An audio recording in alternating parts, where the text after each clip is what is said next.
do Ablaye Diop ale koni kuma chaman vo sabu ayi la nyini minunge nyedo ambargo kumbanga nyedo anga waru awaikado pempe ngulu sanfe abela jide bana min turasa oye nanzara be min wele sanction diplomatique oye awaikado ka pembe sigi anga awaikado jamana yere yelma anga jamana de do be pembe sigo luka na nyogo nan chama ko kuma na minya Ablaye Diop ayi la nyini minge ode ka fo minya awaikado akalaje sede wo kembe ko hakilina minta ko bla telela Union africaine ko katase organisation international doma la francophonie lu kelembe ka hakilina minuta awaikado ko hakilina ko lu bla telela ako ningo imbara dam na septembre ko le woro san 2022 ako bela jele nyama ya kume mami mbulo oye awaikado for nyasimbe lume awaikado onyama bay akota ko sabana réunion minvle ne na bitalike ka transition ka dodo ka tuguni ka awaikado bere ka la jabi se ka la suko chugo minni ka deme chugo mi ako ningo bela jele kunjera yoro mi abeto ko fo la capitale de awaikado lume la capitale de Togo ako kuma na saniye jatemineke ningo imbela jele koni kera fenyi femini awani sonja barka boera ko sabu Ablaye Diop ale koni mana babu damine ndoy kado ka fo babu imbita wulu mina ala de adomba minni Ablaye Diop abise kumana Ablaye Diop abas giledu Ablaye Diop ke nyejo nyena nyengwe nye ka gushi ka da ka fo ko jongo ala ko awaikado ale ka baradu ko kumana sa minni Ablaye Diop ay kuma minumvo anay la nyiri minunge ina fambora ka minumvo ni sanve ako minni groupe yi ulu ko ni yajira ka fo ko lu kuma imme ko sobe be no luma ulu bi se ka fon fe mingeni ala sona ma bike yalsa ka kuma ka dodo awaikado apempe ka ademe ko se ka to ko imbi se ka nyesoro ako communiquer ngonna na ni jatemene ke uye fulila se malima ko sobe transition awaikado wuli ka joni chasiri mimbe ni anga mo yoke mimbe se ka to gele mimbe transition dala awaikado bi se ka bwa dala chugumi ali yere la nyinu ye minuye ulu bi se ka nye chugumi ko ya fo minya awaikado mali ye bara minge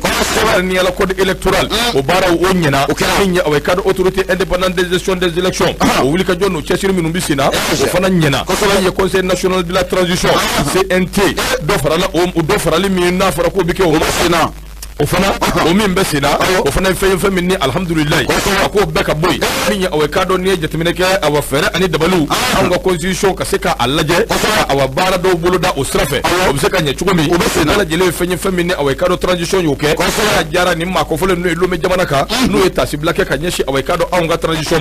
ali bi bara ngonna na uya nyini ka foko minya awaikado erenyo mingera no be jiate mali uya awaikado fuli ani tonil lase ko de pe mimbe ni awaikado angeme ko larawe ota ka laje obsika bla bala chukumi fana fenyi na jaru yi kosobe uya awaikado mimfo de ka fo bingani wala mimbe ka takanyeshi awma nga ani wati ro di chufe ko kado ye fenyi na tebu mabi atebu mashini malibe ke chesiri chukumi u fuli lase ango chedo ma no be surasu no bolu ko fo patrika bako nye ni ngo num bela jile laje mali ye bara minunge malibe ka nyeta minunge transition be ka wuli ka jo minunge ni awaikado subaya yerete man ni awaikado ntechi werela ko sa Union africaine oni ananyo ko nan chama ulu kanga se ka wuli ka jode kesa mali deme mimbe se ka to ambe gele mi ngono ambe se ka boko nga wati bela jele e jatemene ke baye ka fo jangini mim flene ni ambe ko fo no be awndala ko kembe gele baye mimbe ka keso bu awaikado mali yere ka se ka free anya bina ni flama ka do kembe gele baye ka nyeshe awma osrafe réunion ya jira ka fo minya awaikado ni ngo bela jele ni nyoko nyemi no flene na kera ni jugoina ba bi keso bu hali bi mali be nyini fami nofe bake awumbulo soro fenyi ndo ni babuye sedu jara ale ka fasiri do nya awaikado indicateur de renouveau o ka bido boli ibu nyabala man nyama bonya sebe ko jaranye munya indicateur de renouveau chakelaw ame fulita ni ku usegere nyama indépendant ne be mbolo do me boni ale munya Masiri Diop akumara ako ko ngata munye lakana buna kunkan nantaro kene ka munye dugumu be nanka mako talatai nyama na ale be ansongo ale mara okonala ame domna ko bi ko gele bilebele ko obeni dugu ko fole na ko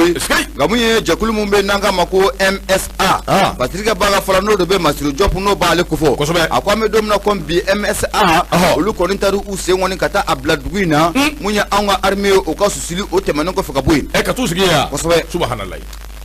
fasirika baga fala mu ye Masire Diop ye ako ni ya jemna kala je munye talata nyema ko geleya ko uba akona la de geleya nte dore mamunu be nu ka bara benin do jatike wale keba ma aninga ta faramu ye jakulu munu be nanka mako plateforme mamunu ne jamana gouvernement nu bolo no bla accord d'Alger la o bolo faramu be nanka mako mouvement pour le salut de les awad ibe na e ka fako on est état islamique ma o keleme ka masranga sho ka asebe koroke tala ni dugu ko folen konna fasirika baga fala ako ni ye dugu yira jatemna kala je no be talata ko fo ane munye gawo ra chenye ma ko abeti jomu yo kilometri keme ane biduru nywana la wa munye dugu mundu gata la ko anafa ko akabon ko sebe o sabka yorombe na ma fo ko zone de 3 frontières nyama ko dugu ko asiglemo o konala munye terroriste yo na be jetike wala kebo ko fo ko ndro ko fere ane ngata faru ko fencha manka ibana ka fo ko abela dile mete meni dugu ko fo len sirafe no de talatai alekera dugu ye munye terroriste nunu jetike wala keba nunu akeru unyaga o dawro ye Allah kibaru tirga baga fala no de Masire Diop ako odo kum kono la kibna ka foko tarata temene nyama no bena septembre ko kli worama ibna ka foko talata ko asebe ko kala ra kurai o sabga mamunu be no le majugu ya terrorisu état islamique au grand sahara nyama ibna ka foko ne mouvement national pour le salut nanga mako MSA nyama ku no ye matranga soninga aketala amanya mungu ibna ka foko dugu ko fole na be talata ko fo munye état islamique au grand sahara mauna be terrorisu ko fo wira nanu usigi dugula mardi subhanallah do septembre ko kli woro ala o bela jelenga dugu ko na no be talata ko fo ye chiani chama ki baro sola ka fa ku yoke ye manifu ku ningana ko ukraba mu ye population civile be na ka fo ye ma chama nga fe ko ku utien o mu ye ma chama bolo nam flo fa nyama yo o bela jelen tasu o re kum ko na la mu nye anga jamana armée anya ki baro ko ku soro mu nye arabado no bena septembre ko kli wolo flama mu nye anga armée ke panguru munu mbamolo ni wati na nyama anyu bela jelen nabo ku kunda ni dugu ko fole nga na be talata ko fo tala munye panguru nyama tasuma kise abe jigito ko na munye bamanji nunu kan ye takami abega jigu uka amanya mungo mamunu no olu sengadi ma kibe na ka fo ko olu ko ni duru do finyala wa munye bamanju kun kalema ka tu unyaga mun dalika talata doni nga mamunga anga arme nyama ko ayu genga bo talata u segno uko o segno ko obora nunku ubuluda akon dugu ko fole kibe na ka fo ko dugu ko abe mamunu mbolo ni watina ko de plateforme mawe nanga mako MSA nga fatrika baga fala no de Masire Diop ako sika ko nte femuna muye ne dugu ko fole na be talata ko fo ba manji nu nte feka dugu ko fole ka bla abada nyama nu dajul mako ote o sabuga yoro mundo anafaka bu ma kosbe oro kum ko na kali bibi na e ka fo na manya ka fo ku ugena ka boy nga akelengele ni munumbe ali bi ku usu no be dugu ko na la de kum ko na la muye jatimna likala chama ya ira ka fo ko muye jatiga wala ke ba nu na be terrorisu ko fo ko la ni te dore muye talata be sika na ubulo kono tumuna ube sika talata nulo mine nyama ko be ka sababu yo ube garanta ta ninga mena ka ku usara ko domna ko mbi ko mumbe nanga mako under bukan o mine le ubulo ka ba batinga baga fola ako la ni te dore muye ka talata ka le mine garanta ta ka mena ka ka asgere ko kum kono la wa ngasigi na ka fo ko duna na tawla abisika ke muye manunu na be majugu nunu ko fo muye terrorisu nyama ko ngasigi na ka fo kutina ko inka blatine ko be na wuli ka job chamani ke babla same talata ko abisika no utiya ko tumuna bila babla fatrika baga fola ako alino ya soro muye an arme kalame ga wuli ka job ko ke tasuru kalame jamana fantan nani bela dilen fe ani mamunu mbe ni wati na nobe di jamana ko fo an kalame ga ambulo di no masira chaman ko o fe sigatala ko o kera sobabi muye manu na be terrorisu ko fo nyama kugu fanga dogo ya ko sobe ga ko taira ka fa ku banade o sabga dugu ko fali nyama o te fe ga bla abada u da dolima babla kuna fani flani anya sama ka bo munye independent ale kono Masire Diop ale sebengala badu mega nyama ibunya obala ndo minya away kado Masire Diop be foka wali nyamando independent barakela be fo ko fulin tanni ka lase Carol Valentine ma foka wali mando awagindo ka ka fulike la so ingon nan Nouvelle Horizon ndo mbe away kado ale shele ma kono ni watina Mahaman Touré ale kuma mbe ko tay boraka kuna funi mindi Mahaman kembe ko kuna funi ndo ka la gusukoy sabu Mahaman ya jira ka fo e kadin kuna funi min fle ni kelembe ka di ni njugo ina ka fo bo manchi wala tigla mo ku yezole da talata ifuka tusika kono ka ke utai ndo minya away kado ko minya anga chemimbe na be directeur de la Dirpa ko so abo ko fo aya jira ka fo c'est faux akot nyede bi eteshi sulmani dambele akmana akoni ejetemene ke ba ye ka fo minya away kado ni yekuna funi min na be ka shele ko so bela jilefe kerengere ni yala nanzara ko kuranfoni disira minnu be so be kan ni shele kamali awekado ka foso den ko do nywana talata ko kuma min bi fo min be ani awekado la haliya minnu be ma minnu bi boy ani dugude minnu be ulu bela jele ku ba do ko ni jatemeneke arme awekado ale ajira ka fo minye awekado dachi mau dachi ulu ka position min be arme de be ka bundeni sigula ko bunte chukumi ube ka bunte ochuko indela bundeli intika dabo fewera kama koi kaseka population awekado kaseka ale kishi note kuma ka minnu bi ka fo ni kuma ka minnu do la ko shukuma udedo minya awekado ngalo o kuma udedo akode strategela ni jatemeneke ba ka fo ko ma minnu be no ulu be ka kurafuni nchari fara awekado fara sika kurafuni disira langolonga olu ye maude minnu yerabi bo mokoya minnu yerabe anfa akode note olu ye téléphone ci kase mama no be directeur de l'information ko fo ani relation publique des armées ko be dir pa ko fo nyama ye joni Solomana Dambele mana ya jira ka fo ka minnu vle ne no be ka cari ani hakila minnu be no be ka di ndo ka do ka fo ko nyete bi nyete shini dungalo do wa kisekele o te awekada kuma nuna akode note Talatay na jatemeneke minye mercredi do kalo kle wolom vla no yo san 2022 ako groupe do be na be état islamique mako fo ayo ka do kuna funi di sebe unye fenjama ko fo ka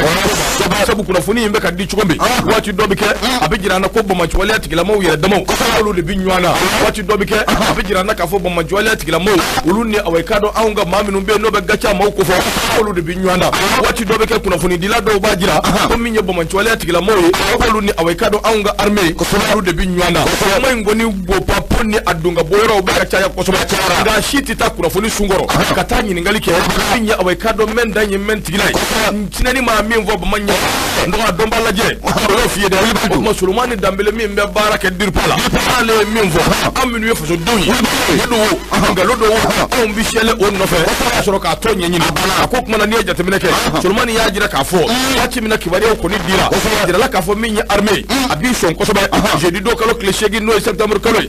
man pour le salut de Lazawad MSA ale ajira ka foko minya awekado luko ni talatay kelen ni awekado boka bi obeka ke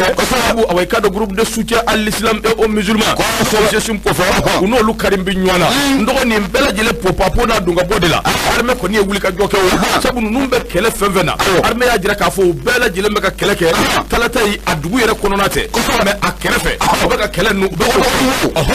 nga wati do bike amado be ulubu shele mado ka bulika do dugu kono ni ka bo ka fa putaru sigide ka dugu yere min ko abada ko makabi ko keshini wa ongalon tige ko tike ulunyana ulube min vara 70 min ya awekado wati mi arme ya do ko ni ngwe bin tabula ina fi ya fo chugomi arme ya awekado anga mina labo min ya aradaru min ya awekado MI 86 1520 albatros PM char combat ndo be kala mina bel tara arme susuli dawka wallahi ingle flyna awekado ati seka fo o mingera de ode awekado minya anga maminu be ndo luye awekado nyeni kalawi nyu bunde ko sugu be dawka yar seka o be dugo fo dona farasika kuna foni diseo anuka maminu be ni tobu zeme ni tobu ngolo o tongole mbu kandala ulu de be ka fambe do nyana afo kube kuna foni latunu ina fi boraka kuna foni di fatirika bako ako kuma na mbidoni minfo faso do ambe minfo faso doyi beki hakli sigi talatay fatirika bako ko talatay n'est pas occupé non c'est faux nous a-t-il renseigné lorsque nous l'avons joint pour évoquer la situation Solomana Dambele il a en outre confirmé les opérations de l'armée de l'air qui visent selon lui à protéger les populations.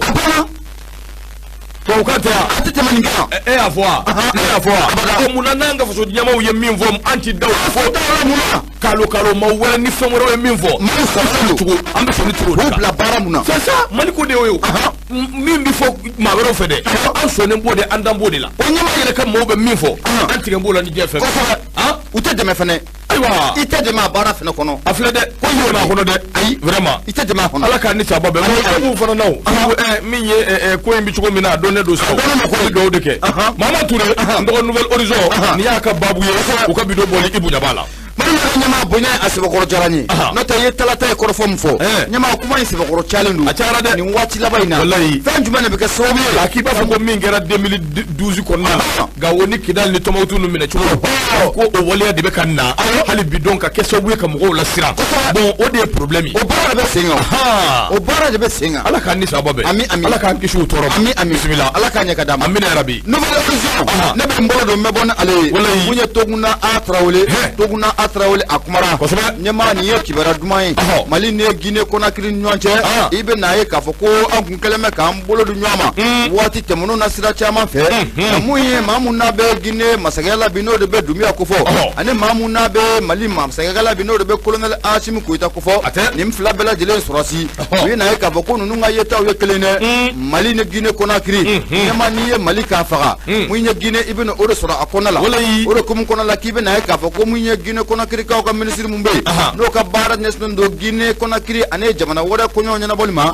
nyama akume anfanya bamanyare ore kum konala anakunte dore munye teriya sira balma ya sira amamaru dumia ya blaka na chika munu ko olase anga jamana fama mako anaku ojo olasele munye tariku mali ane gine ni ya tariku goshika laje nyama kibe na ye kafo ko ni mbela jile jamana kile gele na be ni jamana fenfeka ko jamana tukulu no ko be ni gele ka asoro abasanti ore kum konala munye toguna atrawle ako kanyashi munye bolo nyogoma onne gine konakiri alibi ani nyonchela la ibe na ye kafo ko wati laba na ko munye gine konakiri uka delegation bele do ko obora anga jamana konala la ini nte dorai ina fo ku gine konakiri mamuno obu kuna bi no de be dumia ko fo ane colonel Ashim Kuita jamana infla bela jele me transition konala ubasa ka wulika do dmene ko ka chatri dmene ko segu ture foro fa munun ko fo gine konakiri ka nyana malika munye konakiri ka ko basa ko obara ko osgi senga tromna gine konakiri ka usglente ulene ku do ore kum konala ko arabado no bena septembre ko le wolon vlama ministre des affaires étrangères de la coopération internationale de l'intégration africaine de Guinée de l'étranger nalete maora yo oye murisanda kuyate donc robayi anga jamana fama no colonel Ashim Kuita ko fo nema aya bisimla munye palais présidentiel o konala kuluba wati muna munye Guinée o kan ministre ko ni abisimla no de be kuyate ko fo ayida ka fo ko ale nagunte dore ko jamana fama no de be Mamadou Doumbia ko fo o anano o ka chika ni ko o de la se munye anga jamana fama ma na be Ashim Kuita na aba akufo patrike baka fola ako wati munna nunu flaga nywanye ko obana ibe na ka fo ko munye Guinée on kan ministre ay ko fo ayata tikari ayida ka fo ko ni ya temna kalaje mali ane Guinée kona kirini nywance nyama ibe na ka fo ko tariku la ni mbela dilen ko o jamana kele munye wati temuno na mamunu no kumuka jamana fly nunku mara nyama kibe na ka fo ko oluga yeta de mega kele ko ko family ko o mega kele mali na ya gele asro sigata la ko munye Guinée kona kiri o ya gele asro ko amena ferende bali bela dilen sikisinga mamunu mbeni wati na no ya jatiga wala keba nangu mako terelzu nyama olube sika buje tuko muna kabo jamana nunu konala ora kum konala ibe na ka fo ko mu ya Guinée ko ni ministre ayida ka fo ko abi san 2012 mu ya Guinée ko sura suba anga jamana konala ministre ma tola wo bi ka wuli ka jo ko chesiri ko oke malika yere ma woranya obusika laba to tumna malika damene kay fo ko ta goshi kidal mali do mesika lafiya tumna ora kum konala ayida ka fo ko ale na le fla tamam nani nyama ko ni tesira ko ko ibe na ka fo ko ni tesira ko di o sabike oluka jamana fama ko no de best amet segu turo no ko fo o yesira muni ko tama wati temuno na ko fla kana osirai nyama ku ubena ole la nyana maya ora kum kola mali ane Guinée o yani mu yeseda o kasiki senga yani mu ye une africaine o kasiki senga nyama yani oni fena yo no kasiki senga ubena ka fo ko mali Guinée am yo ko akiri abena abena gali nunu bela jile ku yo jamana kele khabi mangulu khabi seda o mangulu khabi fait une Nations Unies mangulu ntelu bi nyambulu ntelu ni Guinée ambi jo mangulu otura ile no banyana otura ile no kanu nyonsala awanne jarabi madun kanka ndiya nyemo nguli nyewa anyewa sibona shibo ne paro tete bikao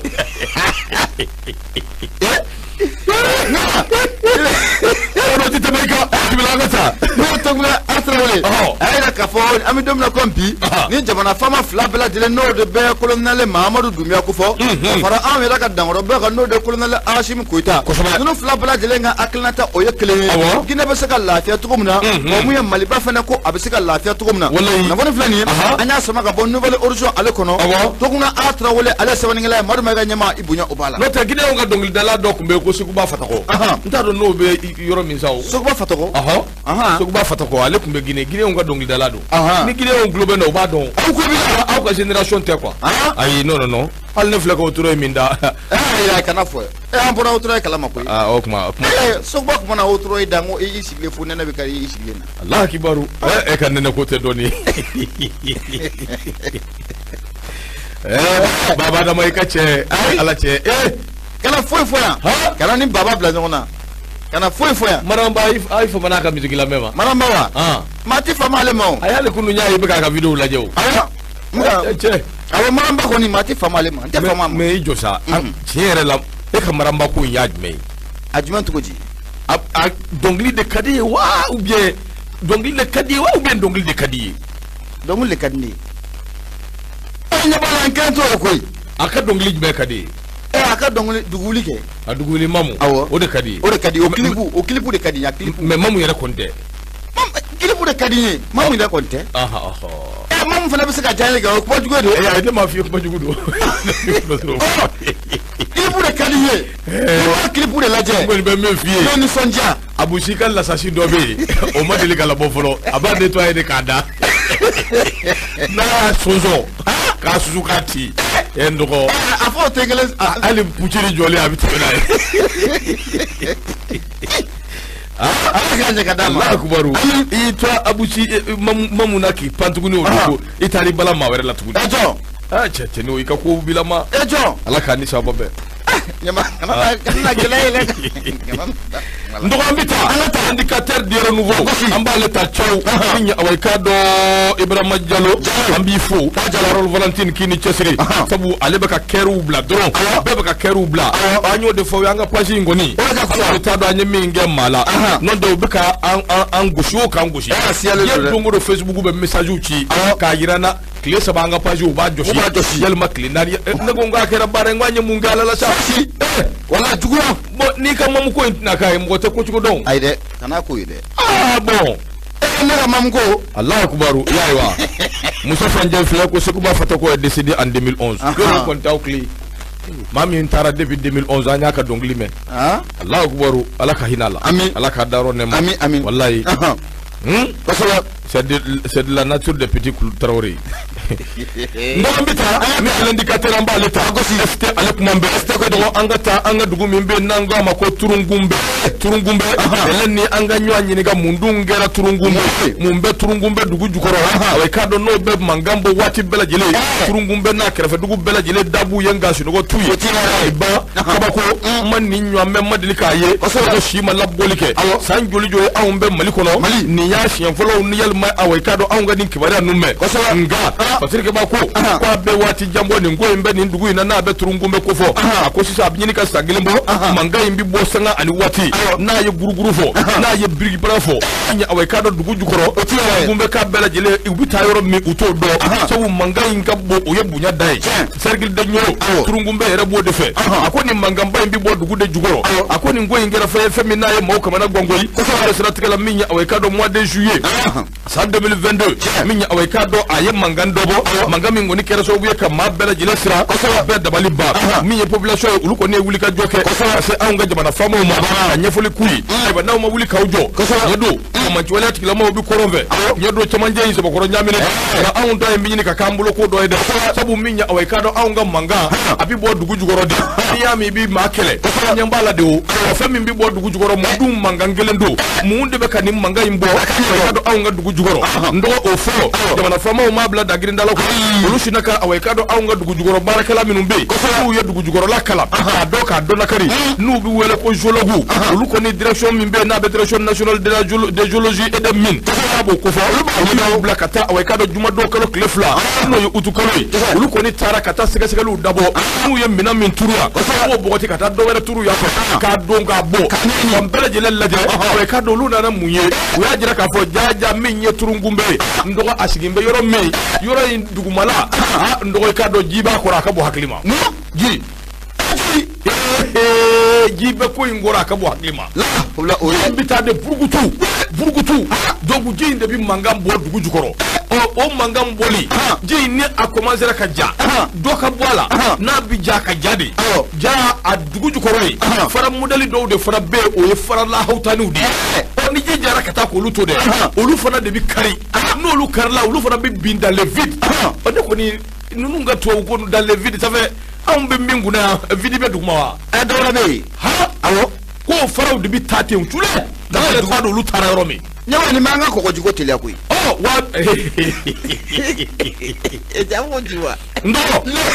o faraw dɛ olu de bɛ taa ten sule wa n'olu taara o kumana sa min a bɛ taa ka min don ji bɛ a bɛ taa yɔrɔ min ji bɛ nali min kɛ o ji de bɛ mankan bɔ bugɛ ka fan bɛɛ don ɲɔgɔn na o tɛ yɛrɛ ye i y'a faamuya sunati mais an ka maaw y'a jira k'a fɔ menace foyi tɛ yen danger foyi tɛ yen c'est normal wa a bɛ kɛ o kumana maa kana siran maa kana jɔ nka fɛn min ye nin ko ye mankan kɛ dale suba maga ɲɛma filɛ nin ye dɛ a bɛ jɔrɔ dɛ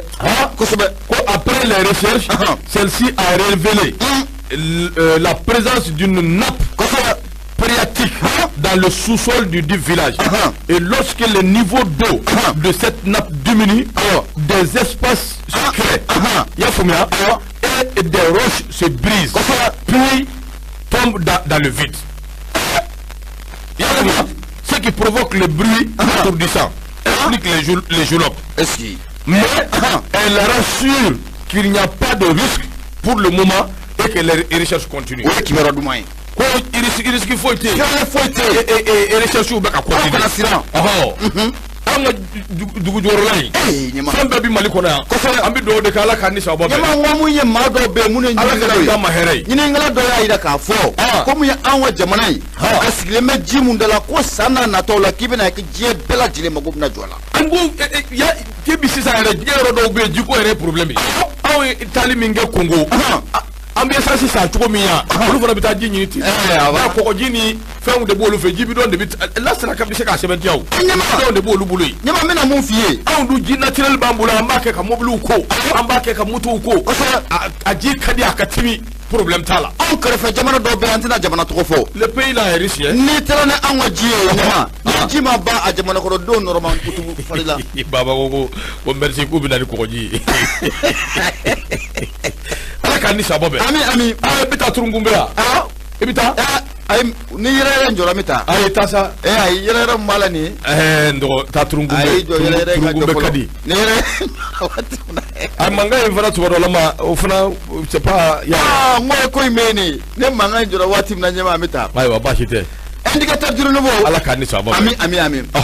indicateur du renouveau ɲama ne bɛ n bolo don n bɛ bɔ ni ale ye sɛbɛnnikɛla tɔgɔ de mun ye Bala Sumayela Tarawele a ko mun ye jɛkulu mun bɛ n'an k'a ma ko Danamasogo o ɲɛmaa ba tɛ maa wɛrɛ ye ale de ye Yusu Toloba ye Yusu Toloba a kumana dɛ a yira k'a fɔ nin waati la mun ye wulikajɔ mun don o bɛ sen na donsow kɛlen bɛ ka t'u sigi check point minnu u da la k'i bɛ na ye k'a fɔ ko maa dɔw bɛ ka a kɔrɔfɔ ni ka a caya maa wɛrɛ tɛ k'i bɛ na ye k'a fɔ ko mun ye terroriste ɲɛma maa minnu bɛ dɛmɛ ta ka terroriste ninnu k'u sɛgɛrɛ ko maa wɛrɛ tɛ ko olu don mun ye Bala Sumayela Tarawele a kuma da indicateur du renouveau o kɔnɔ la a ko an bɛ don min na ko bi bɛ na ye k'a fɔ ko mun ye zone kɔni ko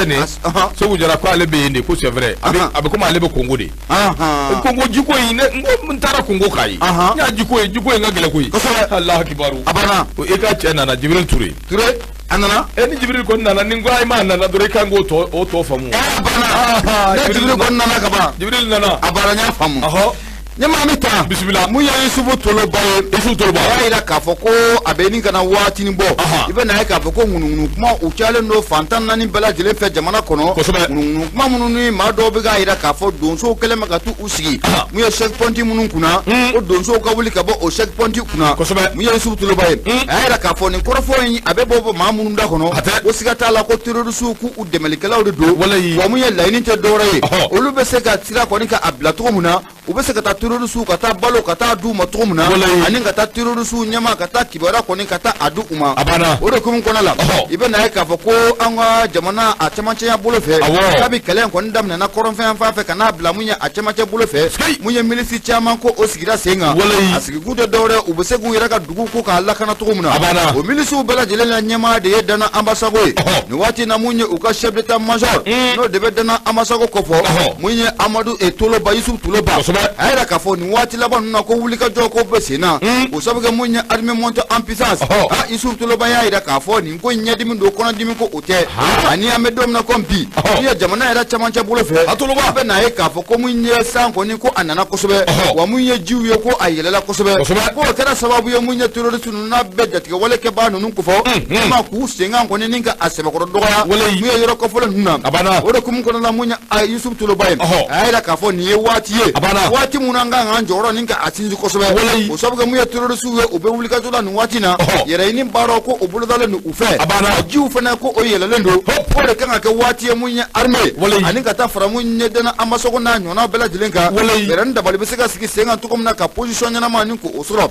Patrick b'a ka fɔ la mun ye Bala Sumayila Tarawele a y'a yira k'a fɔ ko mun ye Yusuf Toloba ka fɔ la a ko k'a bɛ waati mun na jamana dugu minnu bɛ yen n'olu ni Bamanci ninnu n'u y'u bolonɔ bila sɛbɛn na a donni kama ale Amadu Toloba a ye kangari k'u ye Yusuf Toloba a y'a yira k'a fɔ ale y'a yiri k'u ka n'u bolonɔ bila mun ye sɛbɛn na u ni jadisiw ka n'u bolonɔ bila sɛbɛn na o sabu kɛ ko n'u y'u bolonɔ bila sɛbɛn na k'u bila u ka dugu kɔnɔna la k'u bɛ tila ka segin ka n'u ma tuguni a ko k'ale y'a fɔ cogo min na ɲɛma k'i bɛna ye k'a fɔ ko baara in ko a kɛra ten ko a tɛgɛ filɛ nin ye ko an ka si bɔ a tɛgɛ kɔnɔ a tɛgɛ b'a ka fɔ la mun ye Bala Sumayila Tarawele a ko mun ye Yusufu Toloba a kɔni y'a yira k'a fɔ an bɛ don min na ko bi wulikajɔ ka kɛ joona n'a ma ɲɛ k'a fɔ ko jiw kɔni k'u yɛlɛlen don Bamanci u sen kan a sɛbɛkɔrɔ dɔgɔlen don o de kan ka kɛ waati ye waati mun n'an kan ka an jɔyɔrɔ ni ka a sinsin kuma mun n'a bɛ sen na ŋunuŋunu kuma mun n'a bɛ sen na donsow kɛlen bɛ ka taa checkpoint minnu ka t'u sigi yen k'a fɔ ko donsow k'o checkpoint k'o bila o kɔrɔfɔ ye maa o maa de da kɔnɔ ɲɛma ko siga t'a la ko min ye terroriste jatigɛ wale kɛbaa ninnu dɛmɛbagaw de don u bɛna kunnafoni de ɲini ka taa di jatigɛ wale kɛbaaw ma u bɛna dimini de ɲini ka taa di jatigɛ wale kɛbaaw ma n'olu dun sigilen bɛ checkpoint in da la ɲɛma ko a baara ko a bɛ gɛlɛya u bolo kunnafoni filɛ nin an y'a sama ka bɔ indicateur du renouveau ale kɔnɔ maa min ye sɛbɛnnikɛla o de ye Bala Sumayila Tarawele Mariba ka ɲɛma i bonya o b'a la n dɔgɔbabu ɲɛna Toloba awa i k'a dɔn an b'a fo awa i k'a dɔn Mali kɔnɔ ani Mali kɔ kan n cousin minnu bɛ yen n'o ye dɔgɔnɔw ye an b'a bɛɛ fo k'a bɛɛ waleɲuman dɔn n bɛ na awa i k'a dɔn dɔgɔnɔ muso dɔ ka baro f'i ye an bɛ sɔrɔ ka taa sugu la fo ka ɲɛ k'u jatigɛ a jaabi tigɛ o parce que e na o na ne dɔgɔnɔ baro ye a bɛ k'u ka ɲɛkumu ma i b'a fɔ Awa Gindo ye ko ne ko k'a ka arajo bɔ a la ale ka ko ka gɛlɛn ma kosɛbɛ Musa Sisoko n ka foli b'i ye Banaba Jelikɛ an bɛ taa sugu la nka yan'o cɛ sa n dɔgɔ min ye awa i k'a dɔn dɔgɔnɔ a ye min kɛ a fɔra ale nan bɛɛ a tan bɛ baara la a ka baara kɛ tuma o tuma den min bɛ yen n'a b'o lasago n'o ye denyɛrɛnin ye den fitinin don den taamana a b'o lasago ni samara sanna ka di den ma waati o waati sunɔgɔ kuma ma se sufɛ a samara ninnu bɛ tunu ale yɛrɛ t'a dɔn maa o maa min bɛ samara ninnu ta k'a kɔrɔfɔ ka dɛsɛ a dɛsɛna an ka samara bɛ tunu don min na samara labanw sanna kɛrɛpu ɲuman k'a fɔ a ye na ayiwa dɔgɔnɔmuso n'a y'a nana ko samaraw filɛ nin ye jija nin sen taw kana tunu dɛ fa bɛ yɛlɛ kwɛkwɛ ko ninnu tɛ tunu ko nin sen ta yi a tɛ tunu a fɛrɛ b'a kɔnɔ o tɛ tunu a fɛrɛ b'a kɔnɔ dugu jɛra dɔgɔnɔ taara baara dɔgɔnɔmuso taara baara sugu la nansa na yan'a ka na den b'a ye den de ko k'a jɛ samara ninnu de ɲinina ka dɛsɛ samaraw ma ye a nana nan sigi ko dɔgɔnɔmuso k'a ma fɛ ko samara kana tunu bilen wa a yɛlɛla fa b'i kolon ko samara tɛ tunu k'ale y'u dogo yɔrɔ min ko fo ka diɲɛ wuli ko samara tɛ tunu a taara ka taa frigo dayɛlɛ samara congélé frigo yɔrɔ min bɛ yen n'o bɛ glacé min bɛ congélé jaa a y'o jisuma mana ninnu bɛɛ fara ɲɔgɔn kan k'u bila kɛrɛfɛ ka samara den fila ninnu k'olu placer k'o positionner ka ɲɛ a ye fɔ ni maa mun taara ni frigo ye n'i y'a mɛn samara bɛ tunu sakara yafa ba o tuma a laban sa nɛgɛnin min bɛ kɛ ka glace bɔ f'a y'o ɲini sa k'o kɛ ka samara ninnu frigo kɔnɔ samara tɛ tunu bilen fo ala k'a ni sababa ala ka général Boubacar Sagara a ko n'Ala sɔnna ma k'u bɛna jɛkulu dɔ sigi mun ye a bɛ jamana mun na Nura FM tɔgɔ la kuma in kun fɔra a mɛnna koyi Général Boubacar Sagara Boubacar dama tɛ dɛ a y'a fɔ yɔrɔ caman ko a bi kɛ nka fɛn ma fɔ fɔlɔ kuma bɛ dɔw kɛ Général Boubacar Sagara ko basi foyi t'a la k'an bɛ ɲɔgɔn bolo ni Ala sɔnna a ma fɛn o fɛn min bɛ se ka kɛ sababu ye ka Nura FM sankɔrɔta Nura FM dɛmɛ ka Nura FM kanubaw k'olu nisɔndiya ka nin taabolo in na vraiment anw kɔni an b'a fɔ ko bienvenue o tɛ Ala k'a ni sababa bɛn o Gindo i b'a lajɛ an ka taa se bolo yɛrɛ ye dɔgɔnɔ ye o kuma siya o ma a lajɛ ka awɔ i ka dɔn an bila sugu la sɔɔni an bɛ segin ka na gafe tɔ bi yan voilà basi tɛ Yakuba Gindo an b'i fo k'i waleɲuman dɔn an bɛ kanuba ni dɛmɛba ni lamɛnjɛrɛ jɛkulu bɛɛ lajɛlen fo k'a bɛɛ lajɛlen ɲɛna k'u k'u bisimila Nura FM kumasoba in kɔnɔna na min ye awɔ i ka dɔn radio Nura FM e mago b'an na 76 33 43 03 n'i y'o gosi a ka ca Ala fɛ min ye awɔ i ka dɔn an bɛ ɲɔgɔn nasɔrɔ n'i mago bɛ kunnafoni fɛn fɛn na n'o kan ka d'i ma ni Ala sɔnna a ma kunnafoni a bɛ d'i ma Nura FM Baba Adama Ture nin waati n'a kalanso bɛɛ an b'a fo ka waleɲuman dɔn sanga ani waati o ma kunnafoni Boubacar Traoré Beti a taa n'a ye an bɛ foli lase Basigine Keyita ma k'a ni cɛsiri Aïda cɛ ka Aïda yɛrɛ fo dɔgɔ min ye awɔ i ka dɔn anw ka cɛkɔrɔba n'o ye Laurent Pokou Empereur Bawule Banu Magaji Ala ka hinɛ a la k'a dayɔrɔ nɛɛma Ala k'a fara silamɛsiw kan ni Ala sɔnna Banu i ka dole tɛ se ka nin minɛ a bɛɛ ni Ala cɛ m'o f'i ye dɛ Banu Magaji an bɛ a fo duwawu k'a ye Ala k'a dayɔrɔ nɛɛma tɔgɔla kubu k'a lancement ni Ala sɔnna a ma a bɛ kɛ sini a bɛ taa kɛ bananba Ala ka jɛ ye an bɛ duwawu kɛ awɔ i ka dɔn Ala k'a nɛɛma Ala k'a s'a ma Musa Sisoko Kuramarindaw kɔnɔ ale b'i ye kɛnɛ kɔnɔ Mamadou Touré Bavieux ni maa caman bɛ yen minnu b'i ye awɔ i ka dɔn kɛnɛ in kɔnɔ bananba ni Ala ka jɛ ye o kuma intouchable la partie Santara an ka foli b'a fana ye k'a ni cɛsiri bisimila ɲama an bɛ taa n ye fɔ dɛbɛma ko ne bɛ n bolo don n bɛ bɔ ni a ye a bɛɛ na ta mun ye zo ye ɲama ale sigilen don ni welewele o ye engrais subventionné n'a kɔbara nin tɛ kibaruya duman ye minisiri mun ne ale de ye Modibo Keyita ye n'a de bɛ développement rural n'ale b'o kunna engrais ko in baara bɛɛ lajɛlen talen bɛ ka kalifa maa mun ma ko o kuma na min ye minisiri Modibo Keyita ɲama a sirannen don fɛn jumɛn de ɲɛ mun ye Laya Jara a ye ɲininkali to min ka a sigi a ye ɲininkali to min hali bi k'a sigi a ko k'o kuma na ko yurugu ko o de kɛlen don mun ye minisiri so mun bɛ yen ne Modibo Keyita n'o o ba a kunna wa ɲama i bɛ na ye k'a fɔ ko nin ŋunuŋunu kɔni ko a bɛ malidenw da kɔnɔ bi o sabu kɛ diyagoya dɔ mun ye malidenw ka nin ɲininkali kɔni ka a kɛ dɛ n'i ye ko in jateminɛ k'a lajɛ mun ye engrais ko ye ɲama a bɔ ka bin cayara fo ka a taga don fɛnɛ ko o cayara nin waati laban in na ko a kuma ko a cayara a kɛra sababu ye mun ye Modibo Keyita n'ale de bɛ minisiri so in kunna waati tɛmɛnenw na an ka jabaranin so la a bɔra ka kibaruya dɔɔni ka a di a bɛ n'a fɔ kibaruya ninnu ani sababa o tɛ taa ɲɔgɔn fɛ o de hukumu kɔnɔ la i bɛ na ye k'a fɔ ko mun ye jɛkulu mun bɛ n'an k'a ma collectif des fournisseurs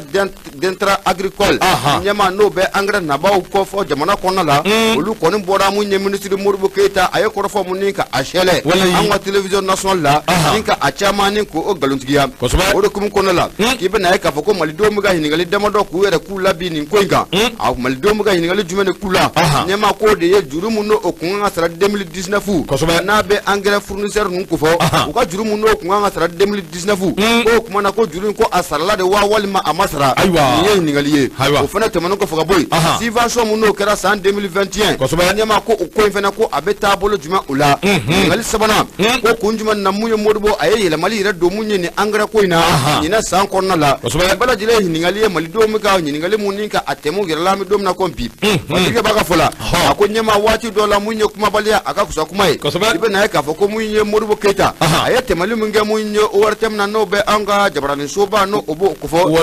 a ye kɔrɔfɔ caman ni ka a sɛlɛ kɔrɔfɔ caman a y'o ɲɛfɔ ka ɲɛsin sɛnɛkɛlaw kan sɛnɛkɛla minnu bɛ nin waati na n'olu maa minnu bɛ n'olu bɛ na ni engrais ye an ka jamana kɔnɔna la mun ye Modibo Keyita a ye kɔrɔfɔ caman fɔ ka ɲɛsin u ma a donni kama i bɛ na ye k'a fɔ ko maa ninnu fana ko u bɔra u ka daden kɔnɔ u ka ɲɛmaa n'o de ye maa wɛrɛ ye o ye Yusufu Kulibali ye a y'a jira k'a fɔ ko mun ye minisiri a ye kuma caman fɔ mun ye ORTM sanfɛ i bɛ na ye k'a fɔ ko kuma ninnu kɔni ko ani sababa ko o tɛ taa ɲɔgɔn fɛ mun ye fatirikɛba n'o de ye Laya Jara ye a y'a jira k'a fɔ k'u ye seereya dɔ kɔni sɔrɔ ka bɔ mun ye sɛnɛkɛla minnu n'olu bɛ office du Niger kɔnɔna la olu caman ye ko in ka a tiɲɛtigiya n'o bɛ collectif maaw ka kɔrɔfɔ ni ka a tiɲɛtigiya u y'a jira k'a fɔ ko engrais mun n'o subventionné filɛ nin ye ɲɛma ko mun ye engrais ko maa dɔw bɛ u ka dugu de bila ka taa fo dugu wɛrɛ la mun ye engrais bɔrɔ 2 walasa o bɛ se ka sɔrɔ cogo min na wa o engrais bɔrɔ 2 ɲɛma ko o sɔrɔli yɛrɛ ko o waati la dɔ k'o ye Makan Goyɔ ko ye o de hukumu kɔnɔna la i bɛ na ye k'a fɔ ko minisiri mun n'a bɛ nin cakɛda in kɔni kunna bi a bɔra ka kunnafoni mun ni ka a cɛlɛ mun ye an ka ORTM kan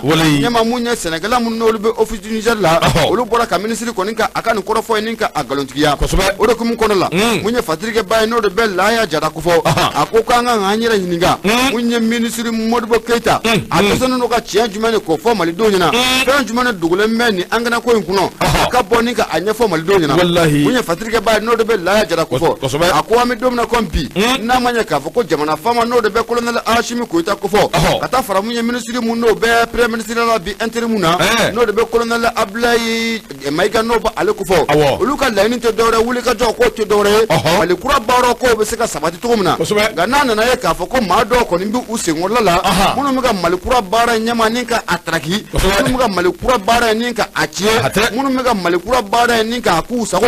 abika sababu ye muye ka to ko chien chama ko la se fangaima na be transition fangaina abo okofo odo kum kono la muye jamana fama no be colonel Ashimi ko ita ko fo kata fara muye premier ministre interim ga no be colonel Maiga no ba akofo u ka don ka fo ko ni angara ko mun na afla sirata nyama ko sigata la ko kololo ba alade wa ko wulu ku jojona bara munum fulani ni angara ko inga no ya soro mamu ne be ka fo ke ede na fulo ninga anyami nyama ko sigata la ko boloka akata ka deka kunya fatrike bay no de be la jara ko fo ko fe mun ko ni ojalo no ina fo no kene munye ministre mun na le be ministre so na no be Modibo Keita no ba ale ko fo sigata la ani operateur na be mamu kan ni angara ya nga jamana kono la ko so ko ni ko atika fi dakili ngono ko yeta ko ni ministre ka yeta ko otikile o do kum kono la ko ni ngali to mi ko abesigi na manya ka fo ko ministre wati te bono na aboro jabarani na ka ida ka fo ko munye mamunu mena ni angara ya nga jamana kono ko lu ya ni ka fo ko jurumu no be jamana na 2020 kana bla mu ye 2021 na nyama ko wari bela jelen ko kasra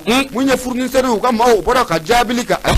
jabili mun kono la ya ida ka fo ko munye 2020 ko so ga don ka fo ko jamana era ma angara ka asubventionné o do kum kono la munye fatirga ba akoy ni ngali to mi ko abesigi 2019 o juru ko asra walma amasra munye Modibo Keita subvention mun no kara 2021 akoba tabolo jubene ka munye Modibo Keita na le de ministre bi nyama ayele malikura mun ko ke ka nyashi angara koma ayake kada kunwa ne kama ni na atenguno no Modibo Keita ministre mun na le be development dal kunabi na bana flani anya sama ka bo munye so de bama ko kono la jara ala sama ni ngala mar ma ga nyama ibunya obala ba sa bete mi awai ka don la bi fo ka wali mando be fo be fuli la se Dramani Keita Espagne ka o ka dara nura to ma amba fo wali mando akera fo mayo dara ngum fo mambama ga amba fo ka wali mando ka ala deli ala ka ke here o te menengo ka boy ambe kuna funi amba ta indicateur de renouveau minye ode alikum mbe ode kilembe ka kuma feminga ode be talike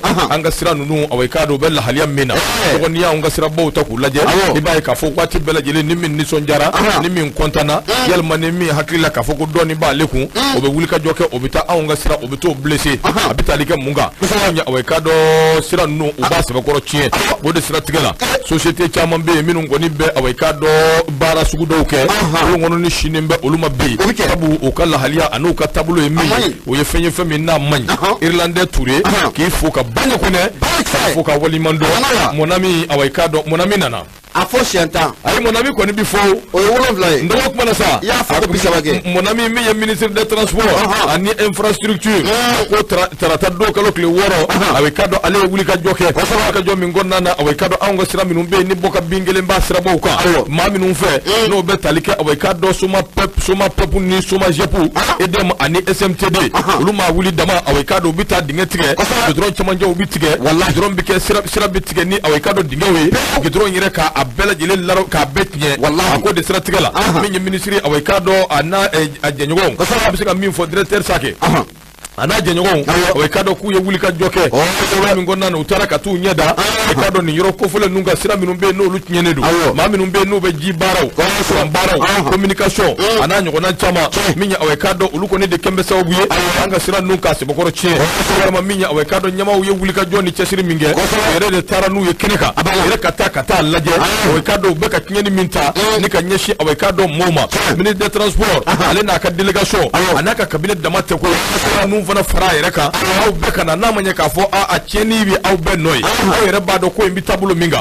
aw bɛɛ kana an ka taa aw ka taa lajɛ wa fɛɛrɛ min bɛ se ka sɔrɔ a la fɛɛrɛ ka se ka sɔrɔ teliya la o kumana sa u yɛrɛ taara u yɛrɛ ye yeli kɛ u y'a dɔn k'a fɔ jɔn ko ala awɔ i k'a dɔn tiɲɛni caman bɛ yen aw de bɛ k'o kɛ ka ɲɛsin anw ka gudɔrɔn ninnu ma o kumana sa fo ka taa min kɛ désormais n'i y'a tiɲɛ wa a bɛ dilan ka ɲɛ siga foyi tɛ a la directeur général min bɛ yen n'a bɛ awɔ i k'a dɔn sira kow kan n'o bɛ Mahamadu Samake ko fɔ ale y'a jira k'a fɔ sariya dɔ de bɛ yen min y'o la ko fɔ o kuma n'i y'a tiɲɛ i b'a dilan wa dilan ni sariyaw fɛ wa yɛlɛ don k'a fɔ maa dɔw bɛ yen u b'a tiɲɛ a ti dilan dɔw yɛrɛ b'a dilan wa u bɛ kɛ sababu ye min ye awɔ i k'a dɔn gudɔrɔn tiɲɛni a bɛ daminɛ ni o yɔrɔ in de ye ni ka taa se awɔ i k'a dɔn yɔrɔ tɔw ma o kuma min ye awɔ ka wuli ka misijugu ta gɛrɛ ma directeur min bɛ yen a n'a ka minisiri olu kɔni tugura ɲɔgɔn kɔ ani baarakɛla ninnu fana SOMAGEP baarakɛlaw SOMAPEP ani k'a dɔn EDM fo ka taa se SMTD ma ani service de communication caman ka n'o ka taa yɔrɔ ninnu lajɛ fɛɛrɛ min bɛ se ka sɔrɔ donc kunnafoni in la kumaba o ye nin ye o de ye ale ka fasiri don indicateur ka bidon bɔli dɔgɔdan bɔr'o la a se k'a ko teliya joona kunnafoni min fana bɛ yen o bɛ tali kɛ awɔ i k'a dɔn soir de Bamako de Bamako Umaru Ongoiba ale de fana kuma bɛɛ a y'a jira k'a fɔ min ye awɔ i k'a dɔn cour d'appel o kɔni awɔ i k'a dɔn Saliku n'a ka maaw o y'olu dafiri k'a jira k'a fɔ kunnafoni min dira awɔ i k'a dɔn n'o bɛ tali kɛ awɔ i k'a dɔn plainte minnu n'olu donna problème Gagnon Kulubali awɔ i k'a dɔn ko a na kɛ ale ye sebaya sɔrɔ fasirikɛbaa y'a jira k'a fɔ min ye cour d'appel de Bamako ale kɔni awɔ i k'a dɔn a tranché ka Saliku awɔ i k'a dɔn Sanogo ale n'a ka maaw k'olu labɛn nka o n'a ta bɛɛ Gagnon Kulubali awɔ i k'a dɔn ko Saliku n'a y'a jira k'a fɔ Gagnon ta ma bangoyi sabu Gagnon nɔ minɛnen don kiiri bulon kan ni awɔ i k'a dɔn nɔ minɛ dɔ ye min bɛ tali kɛ fo usage de faux a n'a ɲɔgɔnna caman ko kumana wele bɛ da IRD maa bɛɛ k'i hakili sigi maa si kana bin maa ka jan kɔnɔ maa ka kɔrɔmatigɛli ani k'a dɔn maa ka lagosi maa si kana bin o kɔnɔ bɛɛ ka to i tocogo la